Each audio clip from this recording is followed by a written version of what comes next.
Чулуу байна. Харин энэ одоо ерөнхийдөө эрдэс бодог хийхэд энэ бас нэг төрлийн юм улаан за бас энэ шар одоо монголчуудын нэрдгээр чүнчиг норог гэдэг байгаа тий. Чүнчиг дотроо энэ брекчид гэдэг юм шавж чүнчиг гэсэн үг тий. Тэр нь илүү болно. Яг чүнчиг бол өөрөө нэг чүнчиг маань өөрөө ингээд кварцтай бас захиуртай тий хатуу чулуу түрүүн би хэллээ шүү дээ нөгөө шавар чүнчиг гэдэг. Шавар чүнчиг маань өөрөө ингээд өнгө бас ингээд шар байна тий. Шар өнгө гарна. Бас ийм улаан гардаг ийм онцлогтой. За тэгэхээр өнөөдөр ерөнхийдөө цахилгаан тээрэнд яаж бодог хийх талаар яг иймэрхүү болсон байна л да.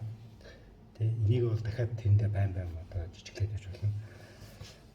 Тэгээд одоо жижиглсэн одоо нотго маань одоо тухайлбал энэ байна тий. Одоо энийг дахиад одоо бүр микро түвшинд болгохын тулд энэ бөмбөрцөг термик